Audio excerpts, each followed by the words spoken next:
The podcast in which one man strives to level up his geekhood and helping you do the same, one battle at a time. Now, let's get geeky with Gamer Leaf.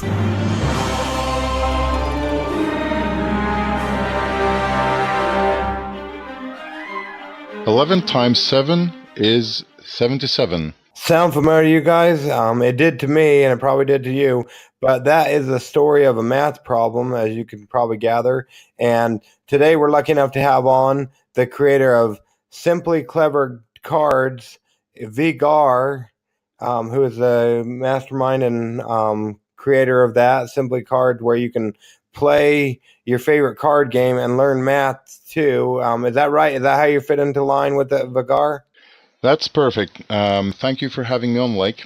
No problem. Thanks for joining us on Getting Geeky with Game Relief. Yeah, let's actually rewind a little bit if we could. So how did you get into tabletop gaming, or I guess in this instance, how did you get into card games? Well, my family, when I grew up, that was before, the revolution in board games. So I grew up with, what most of us probably did was dice and regular playing cards and Monopoly. Also, so for instance, for the dice, it was Yahtzee, and our family played lots of different card games with the regular deck of cards. So, for instance, Crazy Eights, which is, that's the basic card game that Hasbro turned into Uno. No, sorry, that's Mattel. So they made Uno based on the Crazy Eights card game, and of course everybody knows poker and bridge. But for kids, actually, I learned how to play blackjack. But we didn't have any money in it, and we called it 21 because you add up to 21 in blackjack.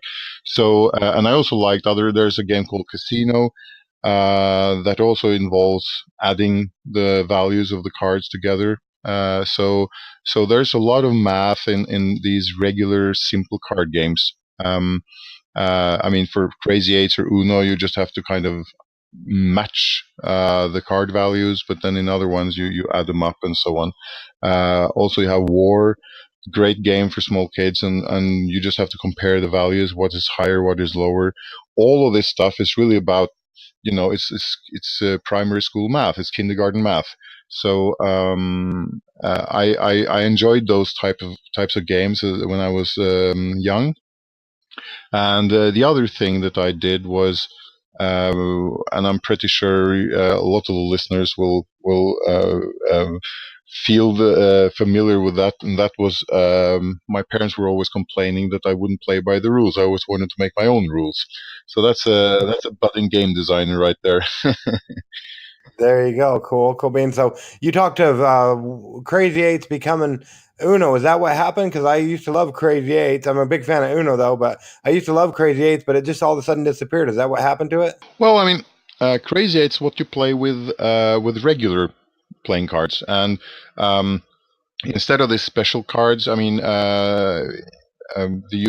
Crazy Eights, you use the 8 card to request a different suit. While in Uno, you have like a special twisting card or something. I don't have Uno myself because, like I said, we didn't have, lots of different games. So for card games, my family didn't see the point of having several different cards.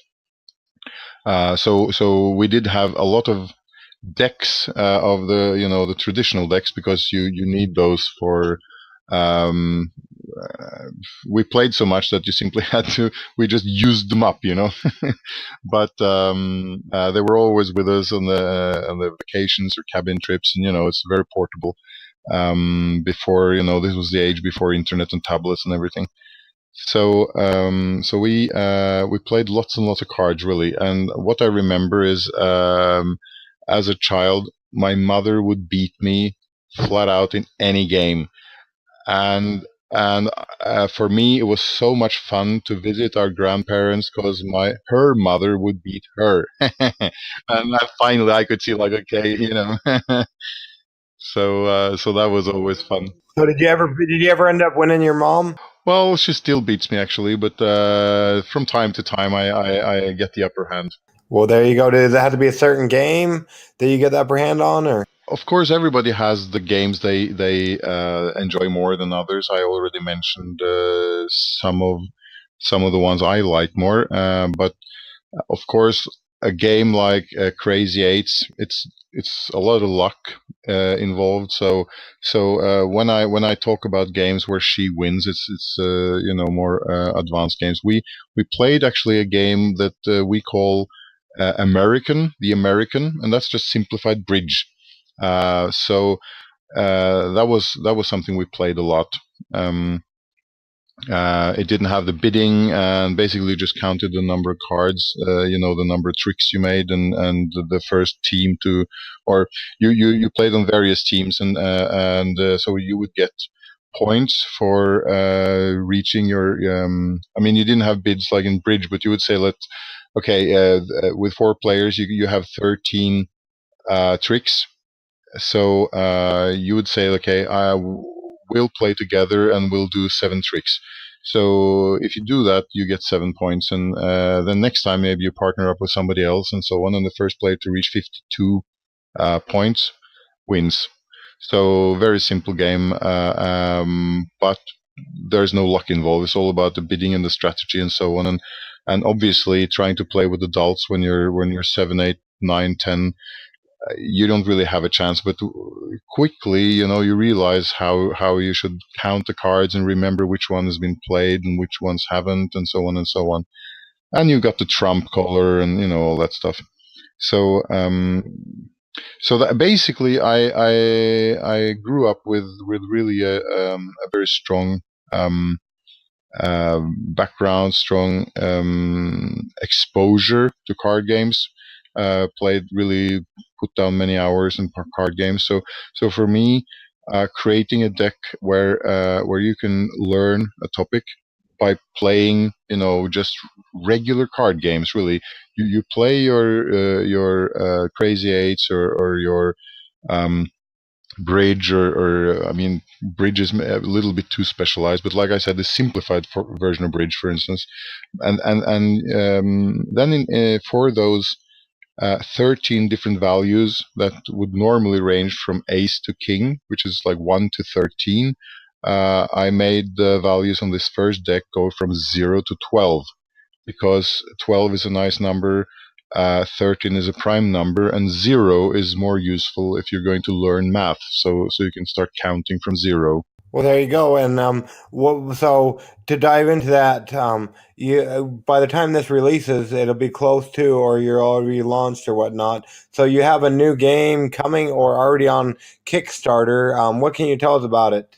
Well, I before I even heard of Kickstarter, I actually self-published this first deck called Simply Clever Cards Arithmetic. So that's on Amazon right now, and this is a game where you can use addition, subtraction, multiplication, division. It's great for playing, let's say, Uno multiplication, for instance, or Uno division.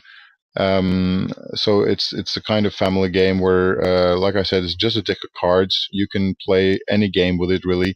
But Uno is a very popular game that many people know, and it's easy to turn it into a bit more, make it a little more mathy than just matching the numbers, right? So that's already there, but I've already developed a range of other decks, and that's basically the idea for my upcoming Kickstarter. The other thing is that self-publishing costs money. So what I publish is just a tuck box with there are 4 jokers, so you have 56 cards, but it's just a simple tuck box. And what I'd like to do is to make it a little nicer. Telescoping box, better card quality. Actually, the cards are quite nice the way they are, but they, linen finish and stuff. Um, and most importantly, a nice printed instruction booklet, because in this small tuck box right now there aren't any instructions. I have a PDF that I send to people, but most people say, "Oh, I'd really like to have them printed." So making that kind of deluxe version, if you will, would be a nice goal for the Kickstarter. So then I think I would make it stretch goals to add other decks to the first campaign, so I don't over stretch myself, to make a too small pun there. Such as what? What kind of decks are you talking about here? Well, that would be, like I said, this was arithmetic, and what goes with that would be obviously one deck for addition, one for subtraction, one for multiplication, division. I also have for smaller kids, for kindergarten kids, it would be one deck for counting and one deck with just numbers, just for number recognition. So the counting deck would have, let's say, 11 pencils, and they would be grouped in groups of 5, so you can count your fingers. So 5, 5, and 1, for instance. And then the number deck would just have the number 11 on it. The addition deck would have, let's say, 5 plus 6 or 7 plus 4. So they're all have the same value of 11. 13 minus 2 in subtraction. 11 happens to be a prime number, so for the multiplication deck, it would have to be 1 times 11 or 11 times 1. For division, for instance, 22 divided by 2. And here comes the point that all of these decks will have an identical backside. So it means that you can mix and match these decks together. So instead of having one deck with all addition, you could say, let's take these. They're primary colors on the cards. So let's say the yellow cards are addition, the green cards are subtraction, the blue ones are multiplication, and the red ones are division. And then you'd have a mixed deck with different operators. And if you play then Crazy Eights with this, so like Uno, then you'd actually have Uno with all operators, right? But if you play with just the multiplication deck, there would be Uno with just multiplication. So how would, if we were to sit down and play Uno with these cards and want to learn a certain subject, how would that go down, or how would it sound? I mean, how would it look? No, I mean, how would it sound? This is a podcast after all. It is. I wanted to mention that we have the current deck. It's up on Tabletopia, and I'm going to put the other decks up there as well before the Kickstarter, so people can just have a look at them, see, get a feel for how they work. So if you go to Tabletopia and you search for Simply Clever cards, if it works the way it should work, then you should be able to find them. The current deck up there is the first one that I mentioned, which is called Arithmetic, and that one's made a little different than the other ones. So if you want me to explain that now, I can do that if you want. Yeah, that'd be great. Yeah, tell people how they would play, or how they would use Tabletopia, or just how we would play the game if we got it. Like the cards that I mentioned, which has that they have the number values. These cards also do that. So there are 4 suits with the primary colors, as I mentioned. So it's a red, yellow, green, and blue, and the values, which are printed in large numbers on each card, range from 0 to 12. Now that's the basic card values, and then at the bottom of each card there's a line, and under that line there are 5 numbers, and now those numbers are the multiplication products from the multiplication tables, and the smallest number would be 0, because 0 times 0 is 0. The largest one is 144, because 12 times 12 is 144. And as you remember, the largest value for each card is 12. So, and there are 5 of these numbers, because if you actually count the different values in the multiplication tables from 0 to 144, you'll find that that's exactly 60 different numbers, 60 values. Now, with 52 cards in a deck, obviously you can't really even put one of those on each card and even have enough cards. And obviously, let's say if you want to find a card with the number 12 on it and another card with 5 on it, and you multiply 12 times 5, you get 60. So if there is only one card in the whole deck with a 60 on it, so you try to find that card, it's not going to be very much fun. So that's why there are 5 different numbers, because then 5 different cards will have the number 60 on them below that line. And this is, if you just want to use them as kind of flashcards, just really simple, try to make up your own, multiplication problems, then you can find cards with a 12 and a 5, and then you can search for one of those 5 cards that has a 60 below the line. And you were telling me something interesting before we started, that like if you take a 12 and a 10, or you take 2 different cards, the multiples of those cards, when you combine them, will not show up on any of the other cards. Yeah, because if you have those 4 different cards with 12 on them, right? So you have the red 12 and the yellow 12 and so on, and then you have the blue 5 and the green 5 and so on. So in total, those are 8 cards. So you have 8 cards on one hand, and then you have 5 cards on the other hand that have 60 on them. So that means that you have a total of 13 cards from a deck of 52 cards, which have the numbers you're kind of searching for if you want to multiply 12 times 5. So there's a chance of finding one of the numbers you need on 1 out of every 4 cards. Now, if the multiplication product, so the answer to 12 times 5, if that was actually under the line on one of those 8 cards, then how can you find it on another card? That doesn't work, right? So, for instance, here, if you, we're actually sitting here with Tabletopia open right now, so I'll just show you here. You have a red 12 and a blue 5, and then I found here the green 0, so the green card with a huge 0 on it, and below the line on that card there is actually the number 60. So if the number 60 happened to be printed on the blue 5, then you would take the red 12 times blue 5 is 60, but that's already on that card. So that doesn't work, because let's say we're playing memory, for instance, and what you do is you have the cards, face down, and you in normal memory you'll open 2 cards at a time, and you'll see if they match. In this case, with this deck, what you do is you take up 3 cards. So let's say it happens to be these 3 cards, okay? So you have a 0. So what you can do then is you can take 5 times 0 is 0. Now you look at the 12 card. Is there a 0 below the line? No. So that's not a match. And then you have the 0 times 12. That's also 0.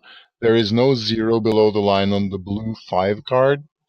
So then the last option, as we already discussed, the red 12 times the blue 5 equals 60, which happens to be below the line on the green 0 card, which means that you have a match, right? And then you can take those 3 cards, you have a trick or whatever you want to call it, and you can go again and turn 3 new cards.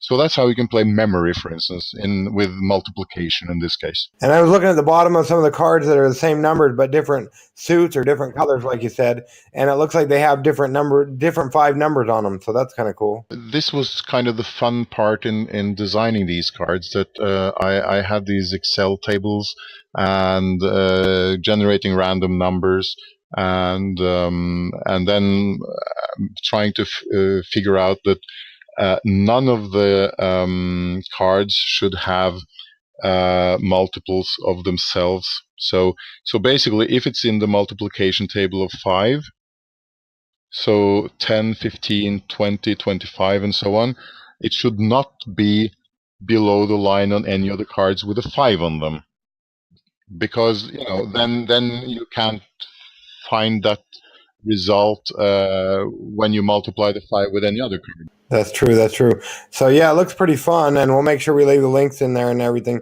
Per se, somebody's fallen asleep and they missed what we were talking about and stuff. It wouldn't be because of you or these cards that are pretty cool. It'd be because we have quite a few episodes. I know we last year in less than like 9 months or so, we released 100 episodes. They're probably tired of hearing my voice and whatnot, so they fell asleep. But now they're awake, and you got their full attention.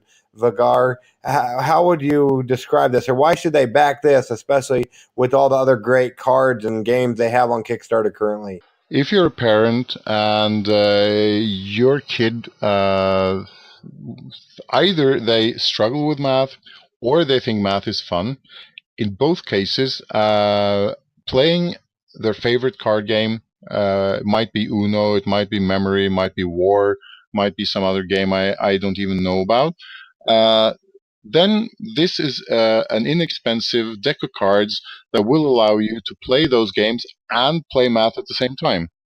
So we've already tested these in several countries. I'm now living in Warsaw in Poland in Europe, and I'm from Norway. And these such cards, it's not just my cards. We have several brands over here, and they're used in the Nordic countries and in Poland. Especially, and they're very popular with both with parents and with teachers. So of course you can use these in school, and they're great for homeschooling. But really, I also think that these are something you could even pull out at the family game night. If you're looking for like deep strategy or let's say a challenging, fun filler game, like Settlers of Catan, which a game that's great as an introductory game if somebody haven't played board games before. This is not that type of game. But what I do with my kids is we have several of these lighter games that take, let's say, we have 20 minutes to play. So I'll just say, okay, you want to play, the math cards, or you want to play this, or you want to play that, and they're like, oh, yeah, I feel like math cards today, so let's play, a couple of games of Crazy Eights with multiplication, for instance. So it's really something that you can just have lying around, and I never force my kids to play this. I mean, I don't want them to hate math, so I always just throw it out there as one of the options and they choose themselves which game they want to play. And if they want to play for 6 months, it's just a deck of cards. It's just lying around, and one day I'll just find my son sitting and playing with them, without even asking me. They're just there, just make it available, basically. So there you go. You heard it here first on Getting Geeky with Game Relief, why you should go ahead and back those so you can do math or just play fun card games and whatnot. So yeah, and we'll make sure we leave the links on the show notes and everything. Now, I know you've listened to some of our episodes. The next portion of the show is Adventures in Application Acquisition. Is there an application you use, whether it be for your cell phone or tablet or computer or even video game? It doesn't necessarily have to be related to math or even card games at all. Is there an application you use a lot of that we could talk about for a moment? I found it's very good to have a dice roller on my phone, because it actually started with a game that I wanted to back, or I backed it, but they didn't actually reach their funding goal, and that was called Mothership. It's a really, really cool space game where you it's not quite a 4X, explore. I forgot all the X's. Do you know? Do you remember, Lake, what the 4X is? Can you say those? I have no idea. I know somebody did talk about it a while back ago. I want to say I heard it on a different podcast. I forget. It was a person what was her name? Carla or Kara or something. Let's see if I can find her. Yeah, Carla Cope. She made some games recently on Kickstarter. I heard an interview where she talked about it. One of their games that they recently come out with on Kickstarter. I want to say it was a 4X. It's supposed to be not too long? I don't remember the exact clarification though. It's, I mean, that's easy to look up, and I shouldn't have brought it up without remembering it, but I know one of them is explore at least, and basically what you do is you have these spaceships, and then they engage in combat to conquer, planets and stuff, and this game Mothership, it also has like these asteroid fields and wormholes and stuff that kind of shakes it up a bit. So it's a hex-based game board, and then there's it's called Mothership because you have one ship which is your mothership, and it's a bit more advanced than the other ships in your fleet. So it has your own player board for controlling it. And then what you do, this is kind of a bit similar to, all of these games where you roll and you have a hit if the dice are below a certain number. And what you can do, which is cool in this game, is that you have some credits that you can earn and lose, and you can apply those to your mothership so that, for instance, you can increase your defense or your attack or your speed, how many hexes you can move. So you can kind of customize your ship and say it's a fast ship, but it doesn't have good defense and so on. And then you roll your dice. So what Peter Sanderson did, the creator of Mothership, he created a really nice app, which is a dice roller, but also it has the game rules and that kind of stuff in the app. So that's a really great companion app. You don't need it to play, but if you have it, it kind of has the player board in the app. And well, the app is just a Mothership companion app, so it's not really for any game. It's for that game. But that kind of got me rolling, so to say, on dice rollers. So I realized that I need that. So I found some other dice rollers, just general ones. So that's always really practical. And I've talked a lot about cards, but I also have done some dice games. And of course, having the ability to just shake your phone and get the dice coming out on the screen, whatever you need. Let's say 3d12 or 5d6, or for whatever need, whatever game, whatever purpose. That's really cool. And there's nothing that beats the tactic, having the dice in your hand. So I really prefer that as a role player, and also I recently with my son we built a dice tower in Lego.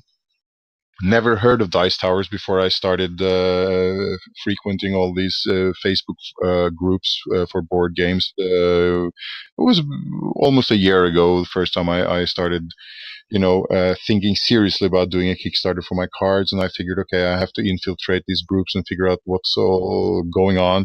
And now, about a year later, my house is filling up with all these games that I backed this spring.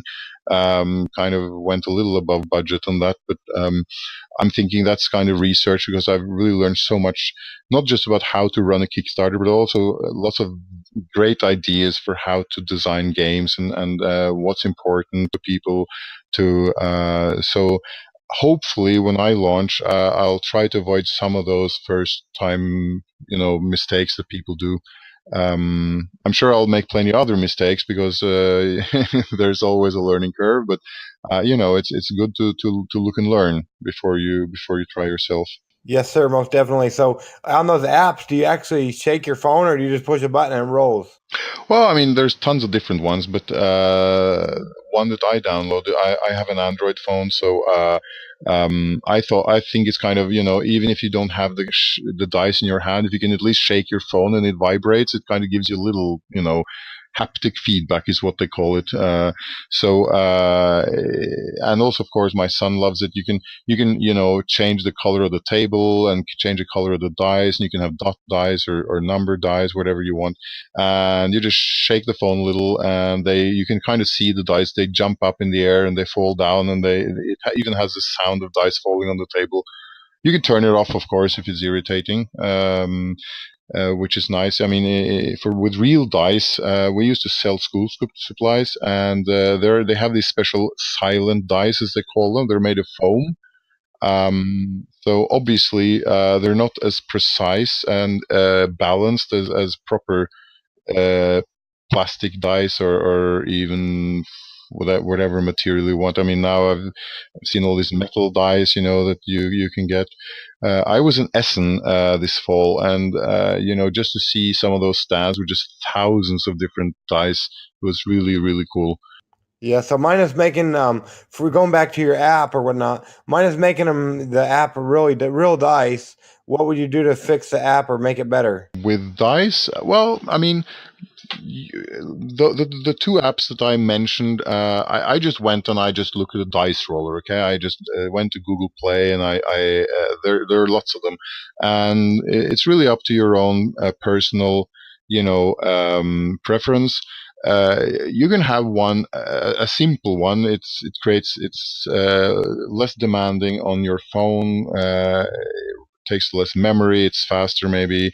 So on. It definitely takes less memory if that's what's if you don't have enough space, which would be simply just showing the faces of the dice, and you just click a button and it just thinks and it shows them. Just bam, there they are. While this kind of 3D, they're rotating in the air, falling down, bouncing around like real kind of physics engine. Obviously, that takes more computer power, and it means your phone is going to work harder, spend more battery, and also it takes longer. So it's not just going to spend more battery calculating all this, but also the screen. You'll have to look at it longer before they finish rolling, which means that they have to spend more battery power to send a lot more photons up to your eyes, and all that drains the battery faster. Plus, of course, the vibration and the sound and all that stuff. So, I mean, it depends what you want. Do you want something simple and fast, or do you want something that looks nicer, it's more elaborate? And then at the other end of the scale, you have what I mentioned with these kind of companion apps like Mothership, where you have a built-in dice roller. And of course, that specific game, it uses D8s and D6s and even D10s. So that's customized especially for the game, so that instead of a general dice roller where you can go in the settings and choose whatever number of dice and number of faces and colors and whatever, that specific app has pre-selected choices so that you get the same dice as you actually have in the game, the real board game, right? So it kind of keeps the same look and feel from the physical game. There you go. Cool. Yeah, that sounds really cool. So it just depends on your preference. And to answer your question, I found out what the 4X is. It looks like it's explore, expand, exploit, and exterminate. Right. So the exterminate, that's the part where you fight. Yeah, so there you go. Yeah, thanks. So yeah, that's cool. No problem. No problem. Yeah, and I don't want to keep you all, I guess, all day. For me, it's all night, but I don't want to keep you all day. But mine is coming over there too. You said you're over in Poland or Norway or? Yeah, Poland, Norway is in the same time zone, so you're not really keeping me all day because it's 7 a.m. right here now. So when we started this interview, it was 6 a.m. in the morning. So, but that's good because then it's Saturday morning here, so my kids and wife are still asleep. So we have a peaceful conversation, and that's good. There you go. Yeah, we don't want to miss. We don't want to make you and your kids miss Saturday morning cartoons if they do that anymore. But mine is coming over there to stalk you in person. How would people go about finding out about you or the games that you have coming up? Well, as many are indie game designers, I don't really have an office. I have a home office that I'm sitting in right now, and what I do is rather that I'll go to science festivals, I'll go to teacher conferences, go to game cons. We had the first edition of Comic-Con in Warsaw this summer, and the second edition was now in the fall. I think it was actually in the beginning of December. So the third Comic-Con will be around Easter time, I think. So that's really cool that we have that. And so they had like Game of Thrones actors coming over, and a cosplay competition, and all that stuff.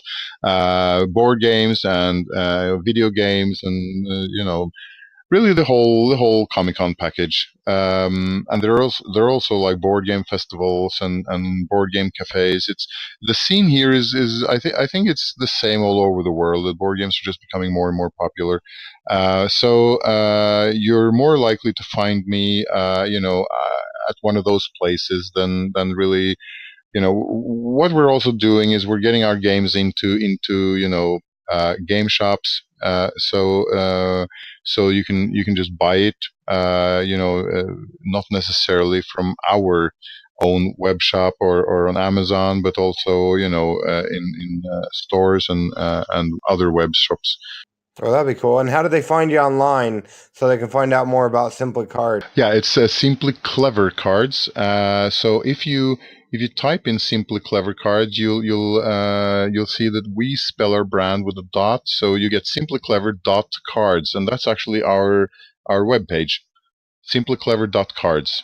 Okay, and depending on when this episode goes live, or regardless, they can go ahead and follow you and get like updates about what you're doing. Yeah, there's a page on Facebook. We're on Instagram. We're basically on all the social networks. We even have a Twitch channel where I'm going to share. There's nothing there right now, but as soon as I figure out the details, I'll record some instruction videos on Tabletopia and put on Twitch. And also, of course, when you do that, you'll also put them on YouTube. So you can find us on YouTube and everywhere. Just search for Simply Clever Cards.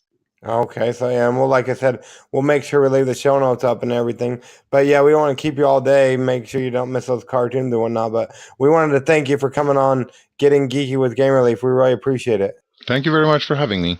No problem. It's time for Kickstarter Corner.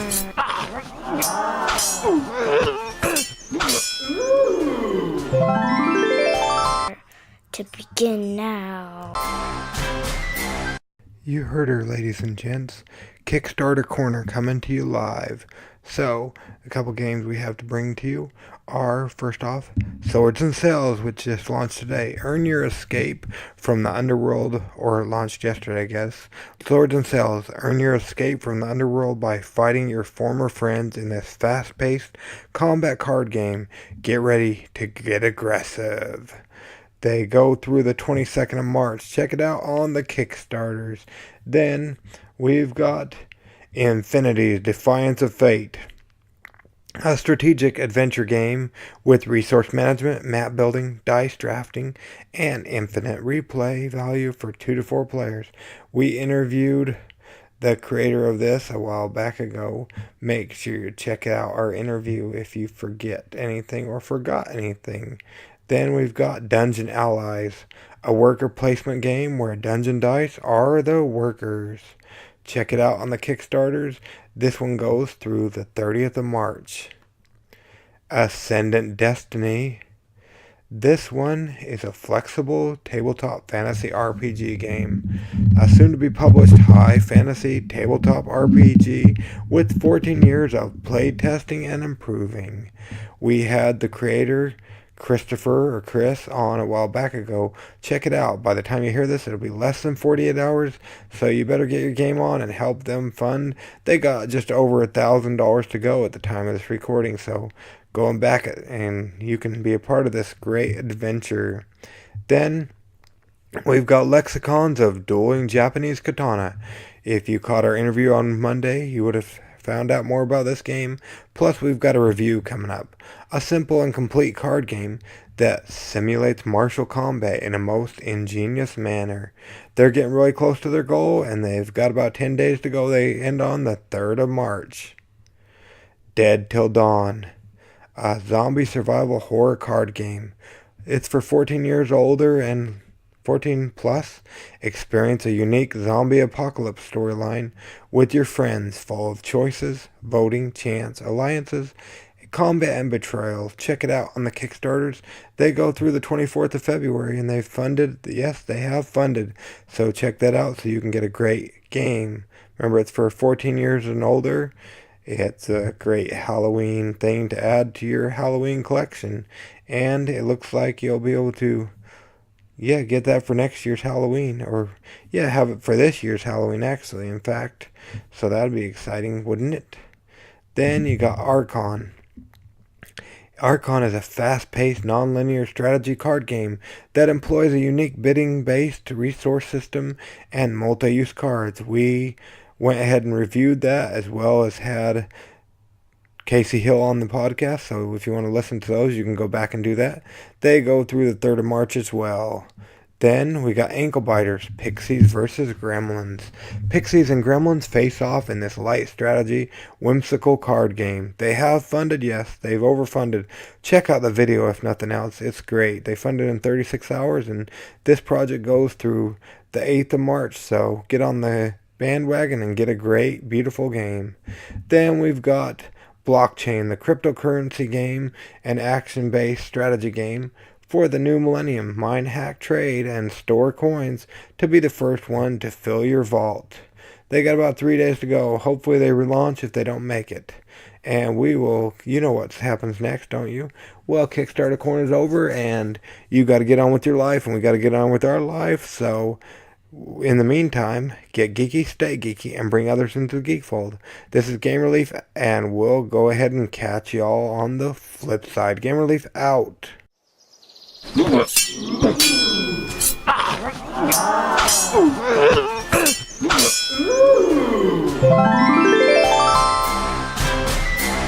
Gamer Leaf levels up. Tune in next week to see if Gamer Leaf's luck holds up.